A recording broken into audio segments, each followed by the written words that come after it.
Alright, you fucks. So I'm here after a frustrating goddamn 2 hours of setting this shit up. Just probably about 5 minutes longer than someone was in the fucking shower! Yeah, there's a reason there's a water bill. Anyway, I'm currently enjoying some lovely miniature sandia.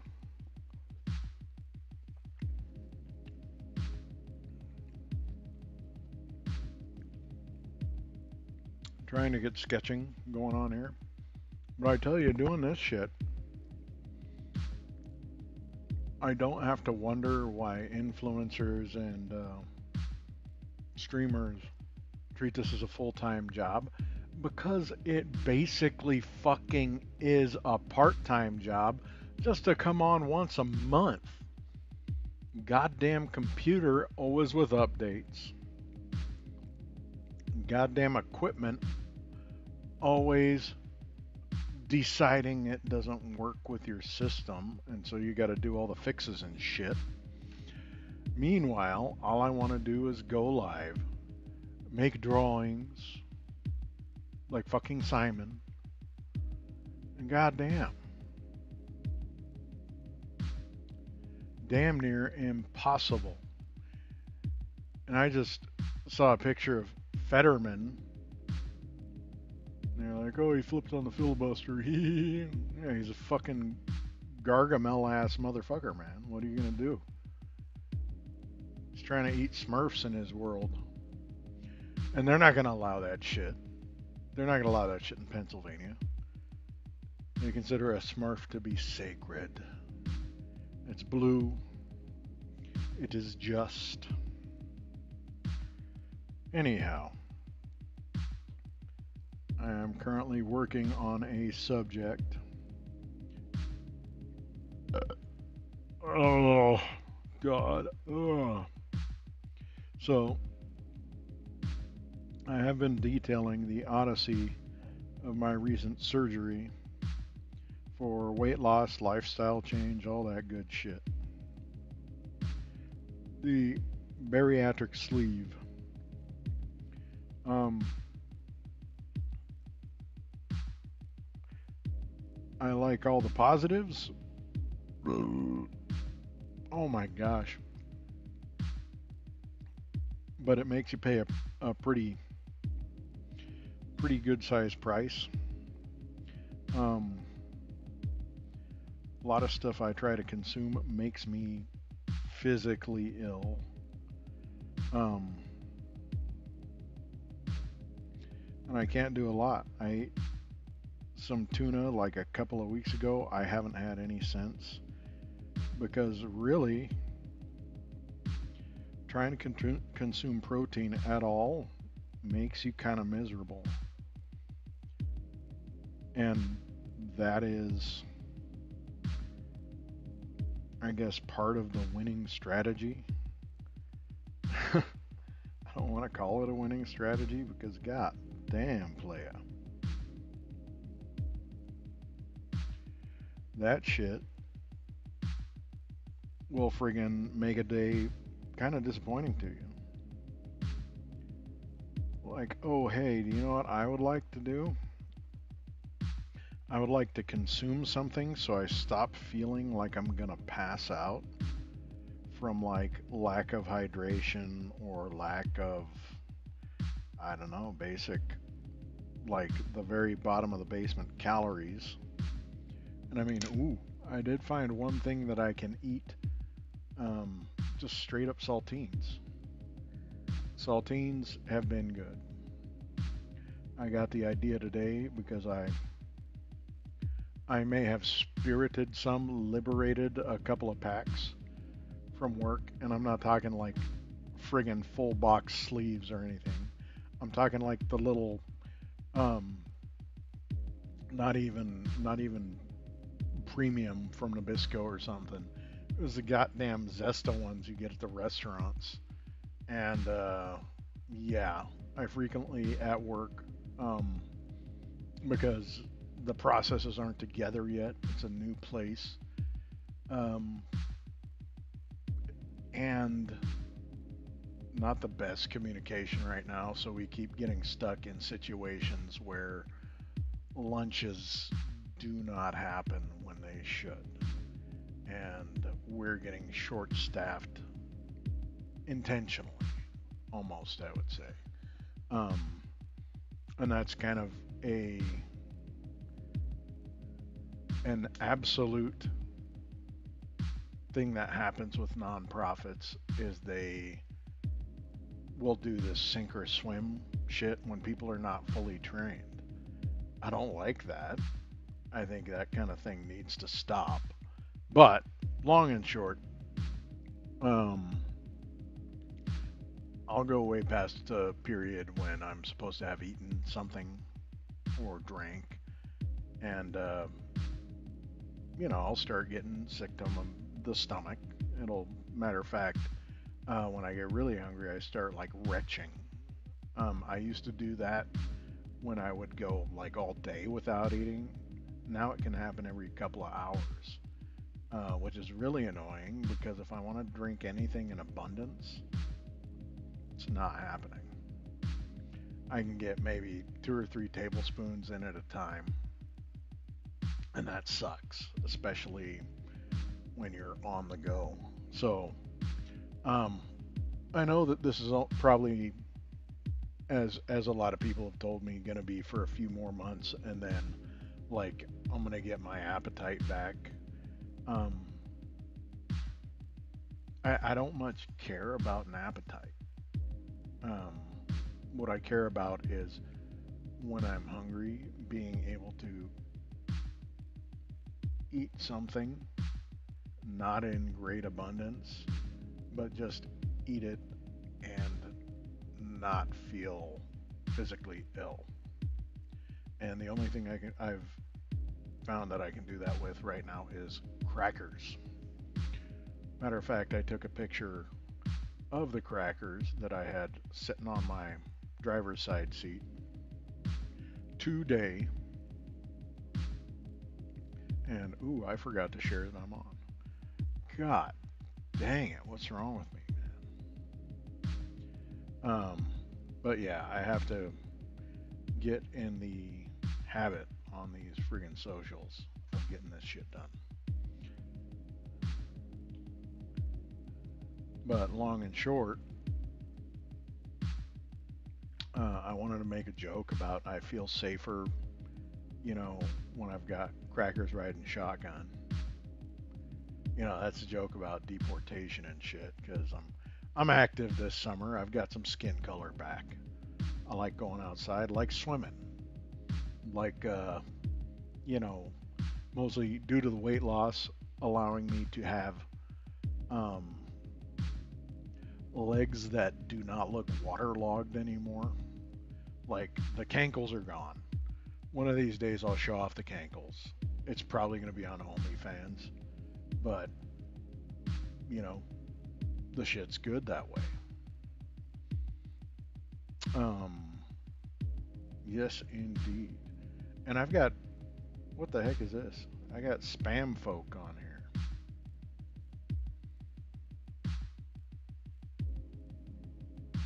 Oh. Smart detection on my good old Twitch stream. But yeah, so that's kind of where I'm at. I'm in the midst of trying to stay sane. Well, not, and I know that this is gonna all be adjustment. It's gonna be a fight. It's gonna suck for quite a while. I know that. But getting used to having to be really deliberate about when I eat and planning better, that doesn't really make it a friendly environment for me to do stuff like this. Because, like I said, the goddamn shit took like 2 hours to straighten out just to get to live. I had to do a bunch of computer restarts. My camera, the one that the drawing is visible on, it kept giving me some kind of warning. This is being used by another application. Nah, playa. Nah, that's not the case at all. I didn't give it permission to do that shit. And I'll die on that hill because I did not. So the trouble with a lot of these things, a lot of these technology-based things is I am not in the game. I'm not a programmer. I know it'd be better money than what I'm doing right now. But that'll be a discussion for another day, you dig? Oh shit. I forgot I've got some YouTube stuff up. I definitely do.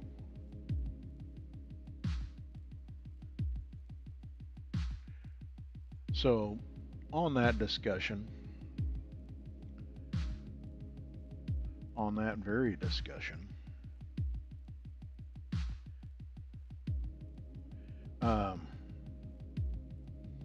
I do have a workmate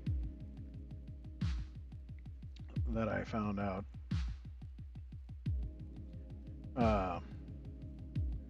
is a gentleman of Cuban ancestry. He's quite a bit younger than I am. And so I hit him up and like, yo, young buck, what do you think about getting some ruckus going around here with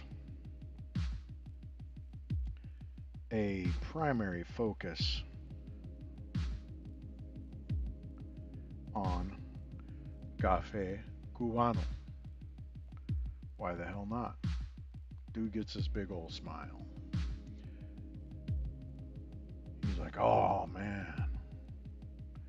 Yeah, people ask me that. I'm like, yeah, I'd imagine they would. Because the ruckus looks dope. And then he starts talking about it, you know, like passionately about how it is to make the Café Cubano.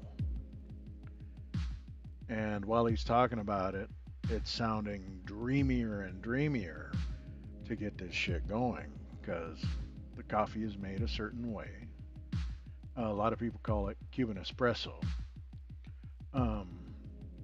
I have seen, you know, chefs and other like food influencers drinking it, and it was kind of memorable because there was this cat that I think Anthony Bourdain, maybe another guy, I don't know, possibly Zimmerman, when he was out doing his best Paul Heyman impression. They were like in Miami, and they ordered the cafe, and they got this, you know, regular size little foam solo cup,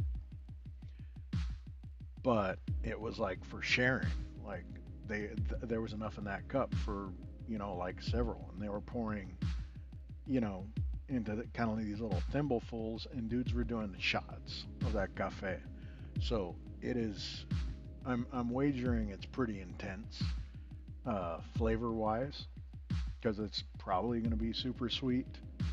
That coffee is going to be strong, and that balance is probably struck, but sweet enough and strong enough that if you take that little thimble shot, like, you know, probably the size of like a coffee creamer for, you know, normal coffee you buy at a gas station or something, or have at work, it's going to light you up a little bit. Like, it's going to be enough, like a little bit of pep out of that one little shot. But, you know, the way that people talk about it, it's like delicious. It's to be savored. So where I live in Eastern Washington, uh, there's tons of Mexican restaurants, no coffee shops. I mean, Starbucks. Not saying I can't appreciate a Starbucks, but there are no Mexican coffee shops. Not that I'm aware of. Not in my area. Now, there are a couple of places that, panaderias, that you can go in and get a concha, you can get a cochino, you can get an empanada, and you can get some regular old drip coffee. Um, so you're definitely there for the baker's specialty. But there is none of the specialty cafe. And I think a Cuban coffee joint would clean up around here. So I expressed I am interested if I have the financial means to invest in this idea. Also, I brought up the Cuban sub. The subs that could be and should be experienced by many, many people. Because to hear tale of their otherworldly flavors, I think is worth a pursuit. You know, a nice flattened sub fresh off the plancha.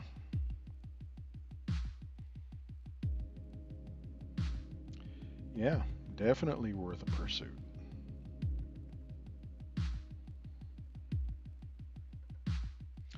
Um, and he told me about the sandwiches that people don't make it right. There are steps you got to take. Now, there's this place called Bob's Burgers over here, and they've got a Cubano on the menu. But I mean, it's a burger joint. It's not. It's something that when I ate it there, it tasted like I could just make it at home, with not even any real special planning. Like essentially, it tasted kind of like a pastrami sandwich, um, which is what I know a real Cuban sandwich doesn't taste like. Now, there is a Cuban restaurant over in Portland. I can't remember what it's called. I didn't order the sandwich over there, so I haven't had that experience. Um, oh, I better get some water. It's about that time.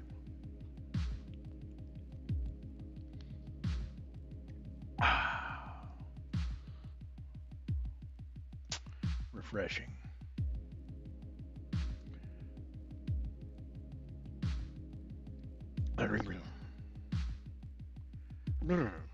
Holy smokes. Um, but I know the flavor that's coming across from an authentic one. He told me about how the sauce is mixed. It's not just like, you know, people throw mustard on it.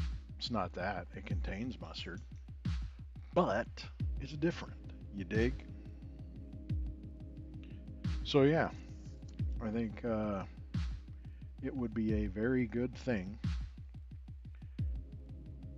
especially with a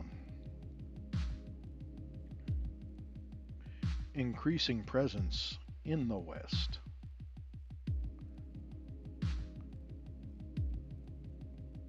Of the Cuban cousins, the Cuban aunties and uncles, the tios and tias coming and crashing.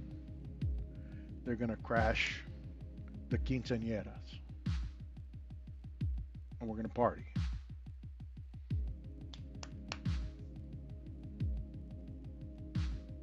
Family's getting bigger. And so I think we owe it to ourselves to make this experience happen. The coffee shop with the plancha and frying the fresh subs. Um, but yeah, that's kind of where my head is going right now. Aside from making art and stinking up this hemisphere, most of the West Coast.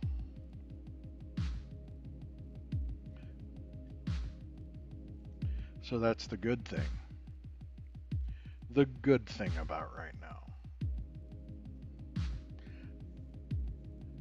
Other than that, I have labeled Kevin Feder. Is it Fetterman? Kevin Fetterman? Yeah, my man from Pennsylvania, the Dino. He's now known as Gargamel to me. Like, there's no other way to label him. Because I feel in my expertise in growing up in the 80s, um, he's got his hoodie. He tromps around the land looking for Smurfs to eat.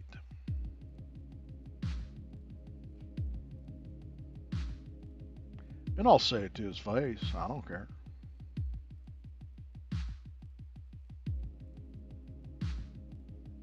No, I probably, well, maybe. Dude's like 6'8". I would be afraid he would like pick me up and eat me.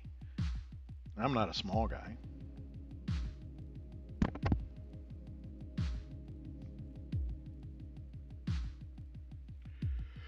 But yeah, we're just kind of rambling on thoughts right now, and holy shit, did that yawn come on strong. I think that's a signal to me. I may have to defer to that extra strong yawn.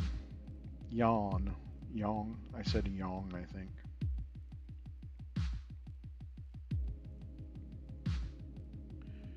But yeah, I thought I was going to have a little more time. I've got my Instagram reels that I was sharing up here.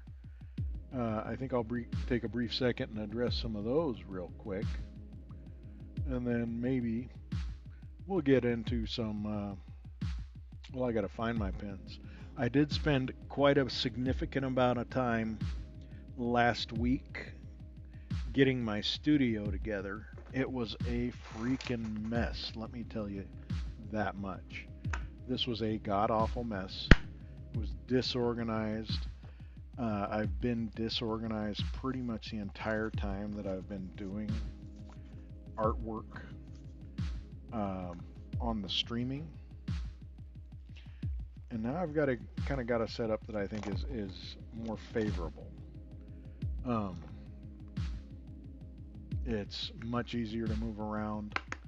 I've got stuff stored in a better configuration. I'm not knocking over shit constantly on the computer. I like it. So that part will be much easier. I am definitely going to have to work on the process of getting all the checks and everything done so I can go live much more quickly.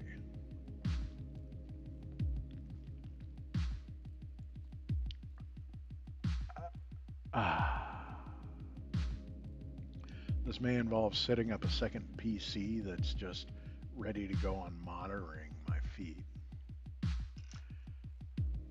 So, doesn't sound overly exciting or stimulating,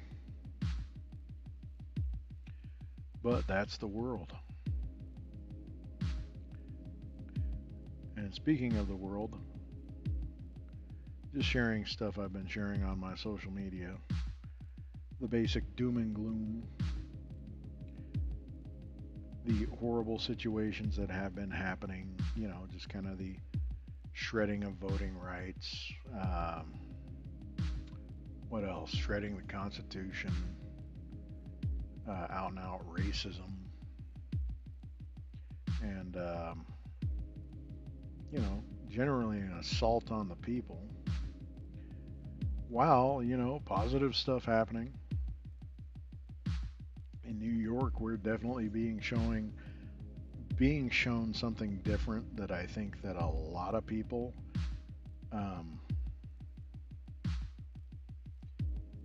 are under the impression is bad because they're listening to the naysayers about it. I think we're good.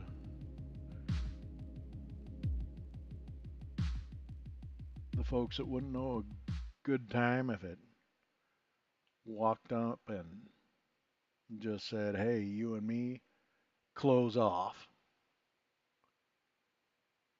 That might have been a little out of bounds. Oh, fuck it. That was perfectly in bounds. All right. Well, we're going to watch some of this stuff. Um, as you can see, there is a gigantic navel piercing here, but we're going to go back to the first. All right.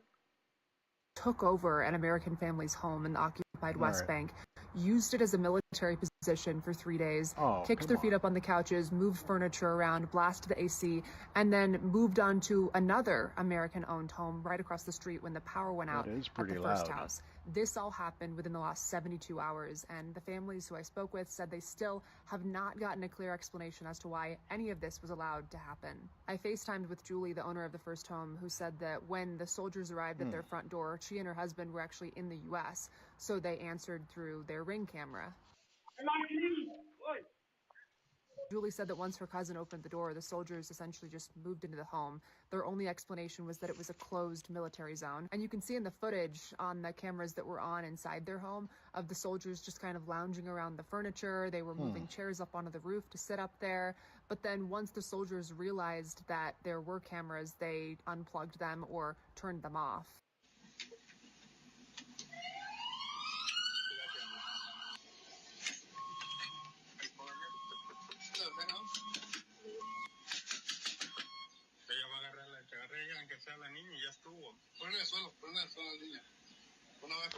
Ah. ¿Por qué quieres que la ponga abajo si es mi hija?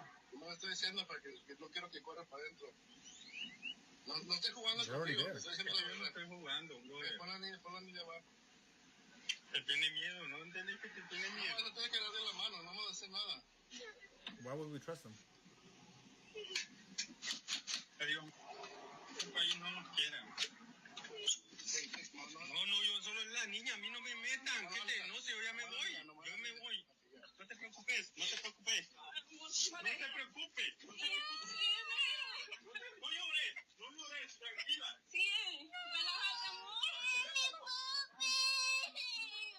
Guess what? It's time for the shackles and the fucking... So yeah, basically, guess what? It's anybody who can defend this shit is a fucking animal. What happened to my picture? There we go. She's back. Gotta keep it focused.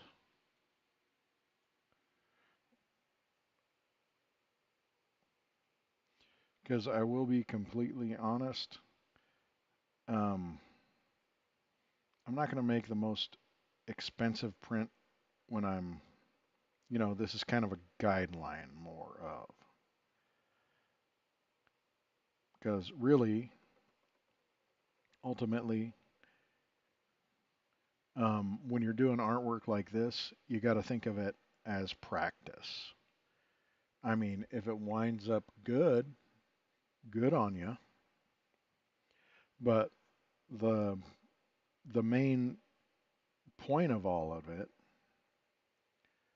is improvement over time, mastery. And so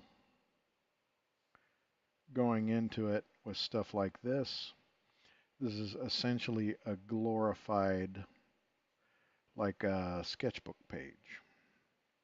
Even though I've set it up a little bit and, that does all kind of go into mastery.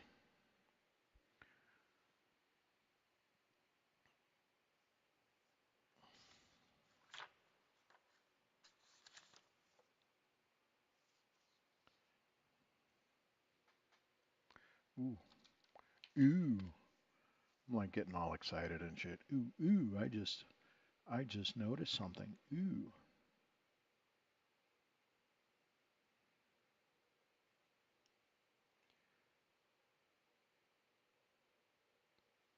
All right. So we just watched that. taking dads away in front of their kids, of course, and I'm sure, um, you know, he has a job and all that good stuff, but, well, horrible person. Guess He's not what? an It's time American. for the shackles and the fucking chains on these white people. Just listen to this.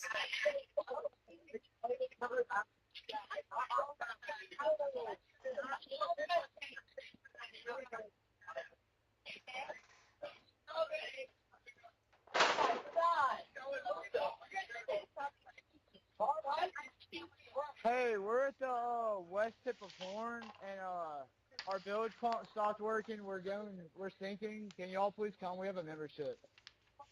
Shut up! Shut the fuck up!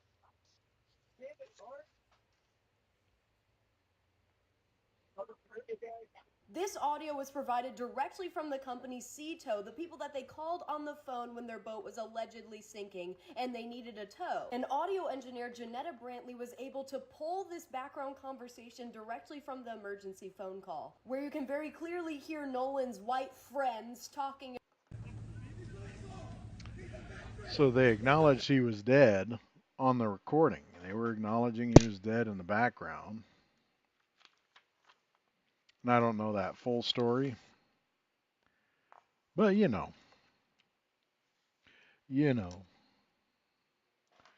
I'm sure there's going to be some kind of exoneration of any wrongdoing for rich kids or anybody whose daddy is an important businessman or one of those old pesky things that kind of like the college douchebag who raped a girl and he got off because they didn't want to ruin his life. His life is just beginning. So much promise. Well, I guess we should just let it slide then, right? All right. He's a veteran! It's legal! It's legal! He's a veteran! He's a veteran! He's a veteran! That's my brother! He's a veteran! It's legal! I was right here! Go over Delaware! Go over Delaware Hospital! I don't care. Easton Hospital! We were born here! We are legals! We are here! I have a First Amendment dog! I have a First Amendment! The fucking dog! I can say shit about what you want! Fuck you! Stay out of it. There you go. I'm First Amendment. I'm a height. 6 feet. 6 feet, motherfucker. 6 fucking feet. Llámala, Jenny. Llámala, Jenny. Yeah, call Jenny. Call Jenny, bro. She's gonna help him. Think it's funny, motherfucker. He's a veteran. He's fully legal. We're gonna see this when you fucking. I bet if we went into that parking garage. So, yeah. We got a fella saying we've got a veteran, legal person. And you know what? They're probably going to lock him up for a few weeks just fucking because. And they're going to get paid for it. The facility where they take him is going to get paid for it. As a matter of fact, I would put money on them shipping him to another location to get, keep that money cycle going. Not only is, and this is opinion, of course, it is my opinion that these prisons, camps, fucking concentration camps, that's really what they are. Not only are they, earning a huge amount of money,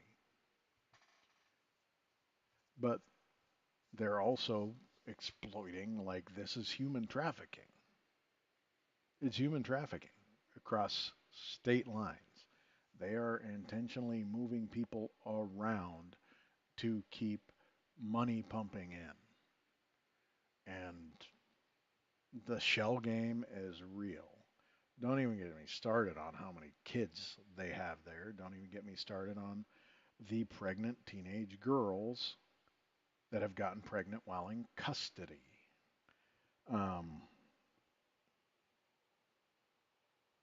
Yep, and that's just my opinion. I'm surmising this. I'm Alex Jonesing the fuck out of it. Speaking of, probably check out some of the guys imitating Alex Jones right now after we're done with some of these. But immigration agents use slurs in text video obtained by ACLU. No way! Holy shit. Why would they do such a thing? They're hiring douchebags. I don't know if I really need to watch that.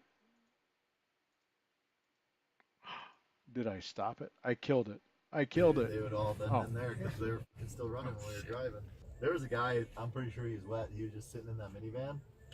But I was like, I'm not talking to him. This week, an explosive new federal court filing revealed that immigration agents who swept through Los Angeles last summer referred to Latinos using slurs like tonk and wet.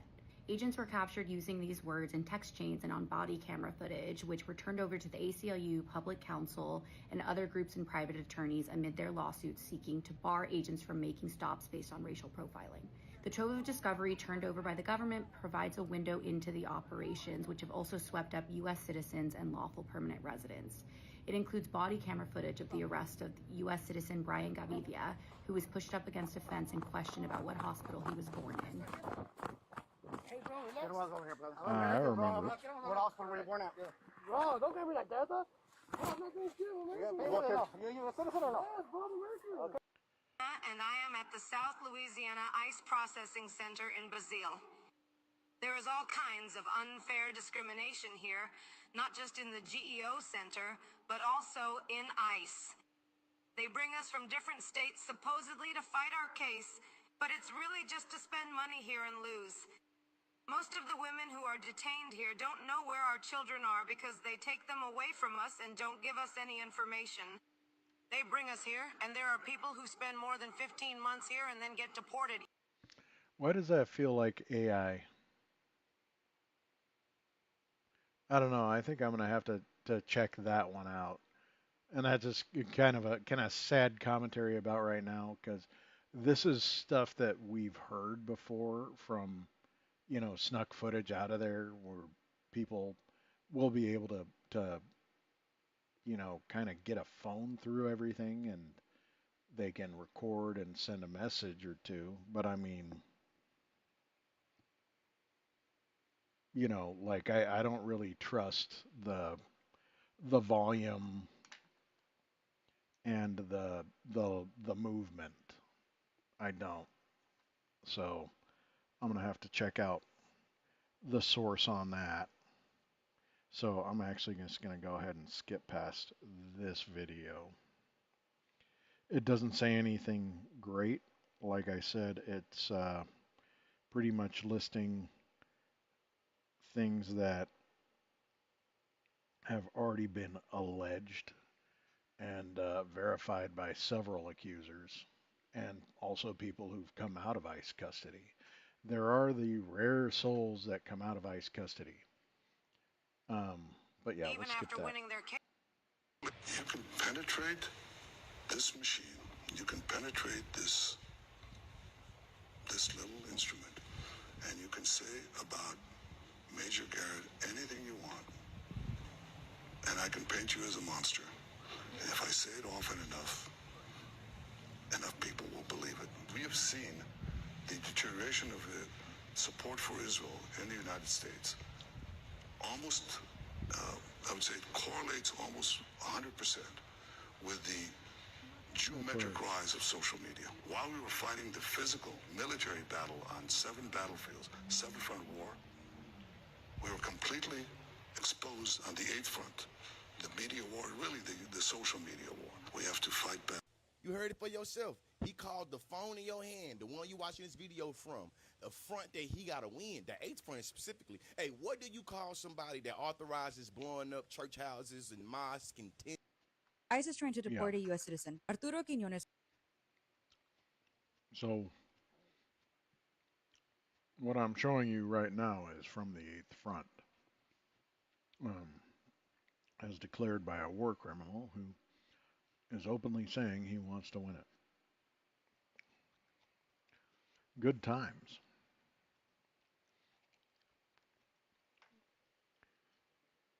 And you know, I think we are unfortunately living in a time where um, there is a good chance that before not too long, it's going to become more common, and they've already been trying it. You know, there's plenty of video out there. Well, in the example of the protesters in Texas who are getting these fat sentences as being terrorist organizations. You know, protesters with left-leaning materials that they were passing out. And I mean, they already tried it with Don Lemon.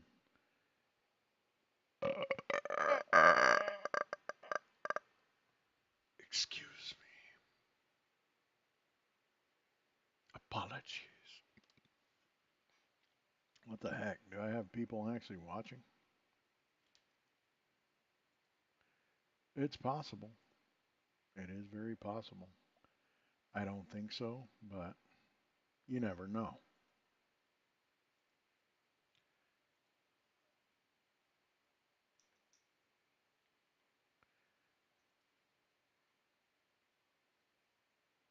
Um, and so pretty much anyway, even like a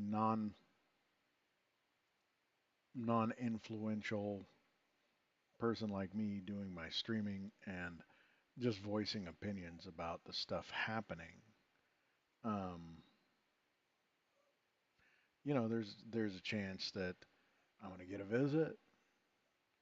You know, FBI on the doorstep, being like, "We heard you were doing this." And first of all, I've got no viewership.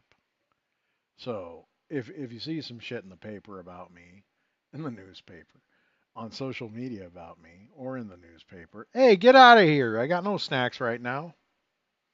Dang, always when I'm on. Uh, but yeah, I think that's just such a bang up job and not a waste of resources about people sharing opinions based on, you know, factually verifiable things, definitive. Uh, and we're going to be rousted and bullied. And so the attempts at trying to crush dissent, especially supported by, who is that fucking goblin? Um,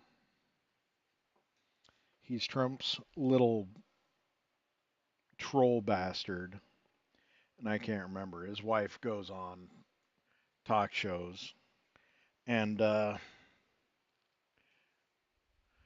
she has a live show, and she's pregnant, which is a horrible thought because Stephen Miller, yeah, I'm like sick now that I think about the fact that he made it. Because he's basically a thumb that hates everything. Like he really, the insecurities there are fucking astronomical. Um, so yeah, little dick energy all fucking day long. No real contribution to any humanitarian causes, and let's cut the shit because really, toadies are just about what it is. That's all these fellas are doing is being toterific. I don't know if that's a word that I can patent. If I can patent, I will still be kind of damaged on my opinion about the way things are going right now. But all right. See, the alpha cat syndrome. Already. Solis is not only a U.S. citizen, but he is also a U.S. Navy veteran who served in the Gulf War. And it gets so much worse, because apart from ICE trying to expedite this man's deportation, regardless of all the paperwork that shows that he is a U.S. citizen, ICE removed this man from his hospital bed after he underwent extensive open heart surgery. This man is currently being detained at a detention center in Camp El Paso, inside Fort Bliss. Quiñones Solis's family is also stating that ICE has declined giving him his 8 prescribed medications. Those medications are for his heart failure and his PTSD. As of right now, ICE agents are only providing him with Tylenol and aspirin. And ICE has denied his required continuous cardiac monitoring. As of right now, ICE is stating that they're trying to deport him because he has had a deportation notice. However, Arturo Quiñones Solis is not just a U.S. citizen because he became a citizen. He is a U.S. citizen by birth. He was born in the United States. Oh my God, I love him. Burning! What the fuck you guys want? I'm on my way to work. This shit is pretty cool. Man. Motherfuckers fucking working. Yeah. You better take me in right now, because I give you my fucking name. I let you know right now. So you want to take me, let's go. That's cold. Don't fucking worry about it. Wait for motherfuckers like you to fuck with me. Been in jail too, so you want to take me where the fuck you gotta take me, let's fucking go. Take me to jail, motherfuckers. Arrest me. Fucking get me out. Do all that little bullshit. Fuck you, bitch. Fucking fat lame motherfucker. Fucking with the white man like a little bitch. Cold-blooded. I'm going to tell you what happened. That is a Brett Kavanaugh stop, named after...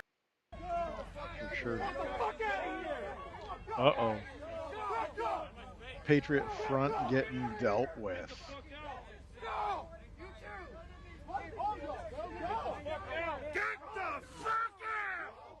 There you go. Holy shit. Keep that energy going.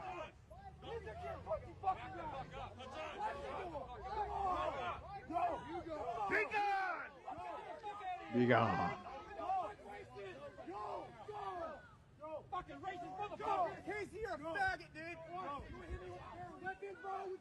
Damn, it's getting salty up in there.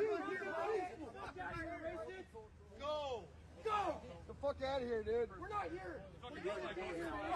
You know. Get the fuck out of here. Get the fuck out. Damn. Go, bitches. Go, bitches. Hello. Hey, girl. Cold-blooded. What's the deal? I got pulled over because he said that my child, since I've been moving, she got out of the car seat and she was just like lollygagging back there. So can you roll down your back window? So, all the injustices. Oh, always fun to go through them. Keep it down for me, please. My kids? No. Huh? My kids, I won't. Like, we're this hot and it's... Keep the window down for a second. My window is down. At something. The back window. No. Put the back window down. No. They're my children, and I, as a mother, I'm protecting my children. So they need to be out of the sun, in the shade, and the tent is the only thing protecting them from the sun. Deputy. And I am recording this call just so you're aware. Step out of the car. No problem. Step out of the car. Yes, ma'am. Put the phone down. Face the car. Face. Well, you know, what I got to say about that shite. So that last lady, they wind up cuffing her and throwing her in jail because apparently knowing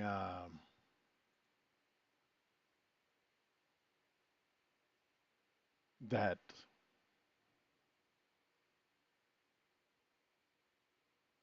in most places, and I won't say everywhere, but in general,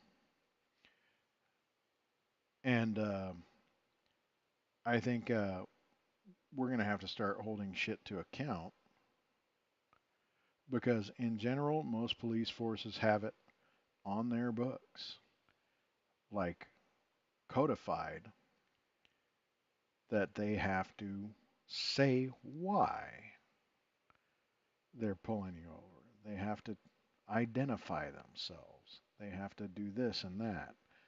Like this whole not obeying any of that shit and then like not being held accountable after the fact, I think it's horse shit.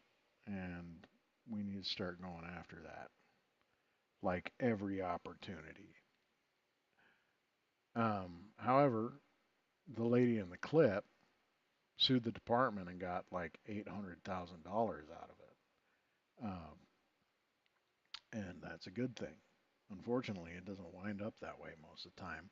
Most of the time, if they do take it to court, and that's one of the other things is how many people have the bank to be able to go take a lawsuit against a police department? They don't. So,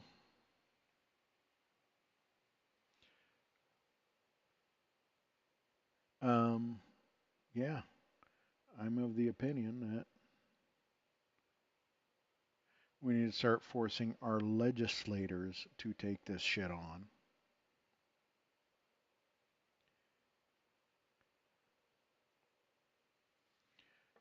Because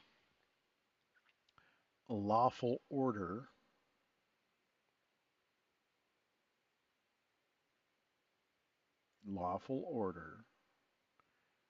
should have to be substantiated by more than some bullshit like officer safety. Something so broad and ambiguous. Like fucking prove it. Prove that you were afraid. Because what seems to me is from a lot of these videos, officer safety has to do with a person darker than them saying why. When the bitches are already supposed to tell you why the fuck they're pulling you over.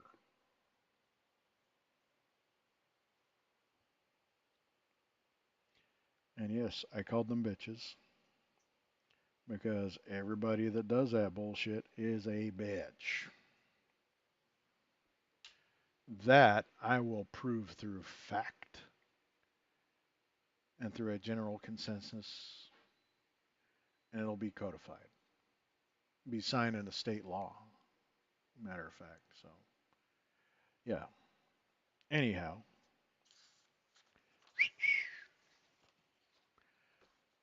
that's where we are on the social side of things.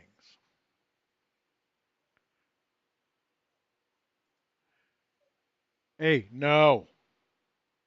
All right. Well, it's about 11 o'clock. I was going to do some more drawing. I was going to watch some more videos. But I got to start winding down so I can go to work tomorrow.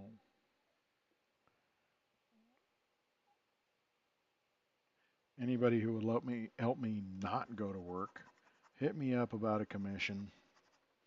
I'm starting to do those things again. And we will talk turkey. I'm telling you. Business must be done.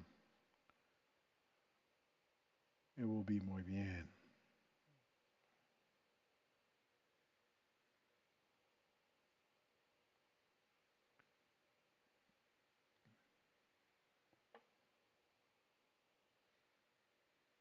Yeah, it's kind of tough to see where I'm supposed to be starting in the darks and lights. So right now is a little bit of a trial and error process in getting color match down. So yeah, this is really just early mapping in something like this. But like I said, this should be thought of more as like practice than anything else.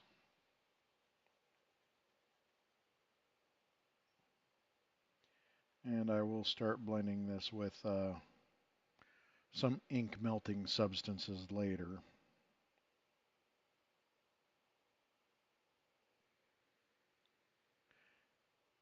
And we'll see how much we can actually get done.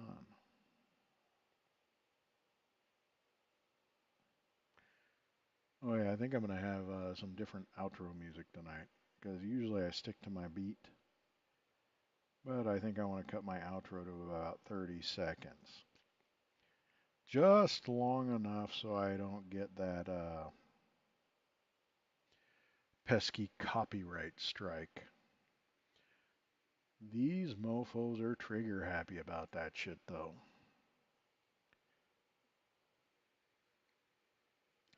And it seems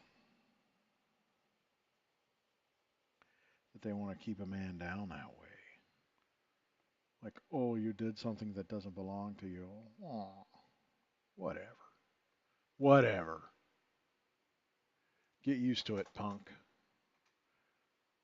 Yeah, I don't know how much I actually had on YouTube lined up. Not much.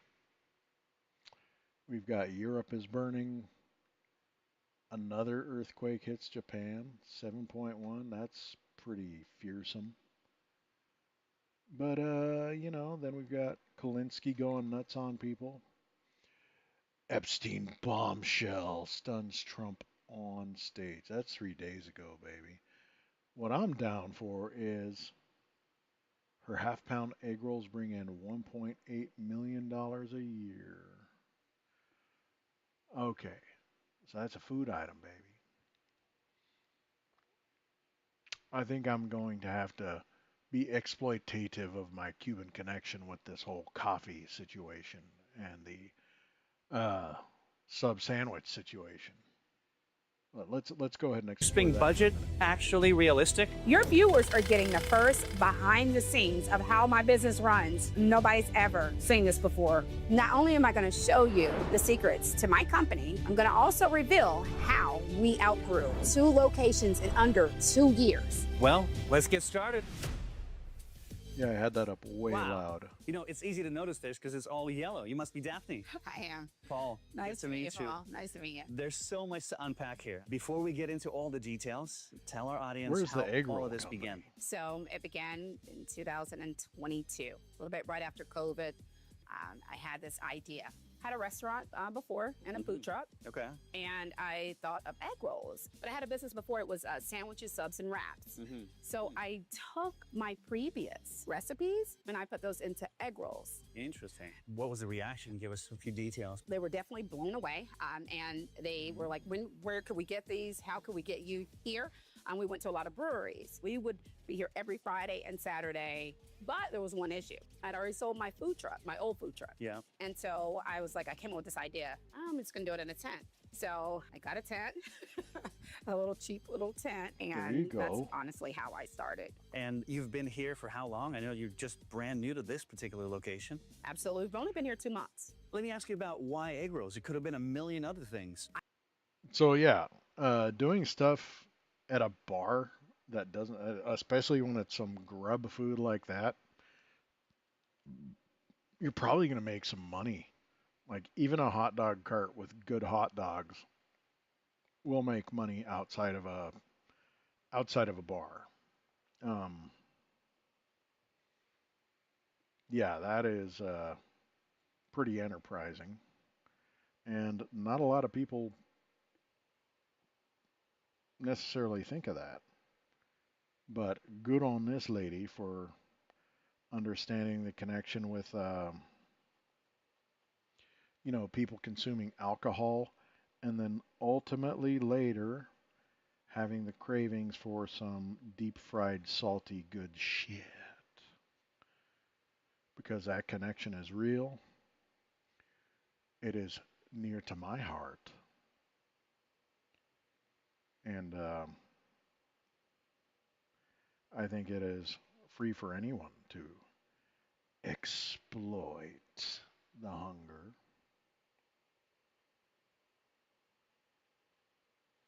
You know, it's like putting seeds out for quails. You're just gonna be able to feed yourself pretty decent off a little handful of seeds. I love what's inside of egg rolls. I'm a texture person. I don't really like the outside of egg rolls. Okay. But I felt that if I could create a really good filling, that it would actually not matter, you know? And so I did that. You went from selling this in a tent to going full-fledged restaurant. How did that look like over a period of 5 years? We started in a tent. I then went and had a small food truck built. It was a food trailer. And so we were outgrowing the tent really quickly. We had the food trailer, I'd say 3 months, and we went viral in 3 months being in the food trailer. Outgrew that, and food stall, we thought that was the answer, you know, to the long lines. Got the food stall, outgrew that. And so we were looking for another location, and we spoke with Camp North End, and they said, no, we've got something for you. We want to keep you here. They offered us this space, and so we had to build out the kitchen and, you know, do some other things in here. And that's kind of honestly how it happened. It was just really quick. Sweet. I just actually see the Gordon food service truck pulled up. You want to go take care of that? Yeah, absolutely. Let's go. Let's do it. Yeah. So in this delivery, it's just our bulk items that we get. It's going to be our steak, chicken, cheese, and a few other things like fries. Okay. Yep. So 3 deliveries a week. 3 deliveries. To run the restaurant. Yes. And this is just one of them. This is just one. Is this how you get all your supplies this way? Yes. Most of it comes our bulk items. What about the rest of the stuff that you need to That's make Restaurant the egg rolls? Depot. I see. Okay. Yeah. Those are going to be like our paper products and just like smaller things. How often do you head out there? It's every day. All right. So you start.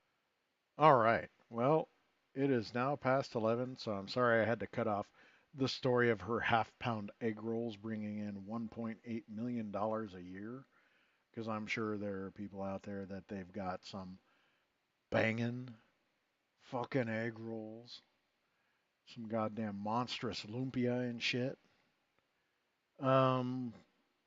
Enterprise it, man. Make it happen. In any case, I'm going to go ahead and stop this picture that I was drawing. I'm not even sure the camera was on it for a decent amount of time. Let me see. All right. Well, it looks like it can be seen in many ways. Let's adjust. And adjusting. Oh, look at that. Now she's fucking visible. God dang it.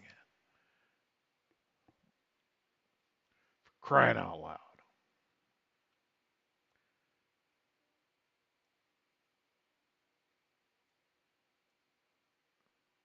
There you go. Now we're seeing some detail. Anyway, we're going to go ahead and hit that outro music.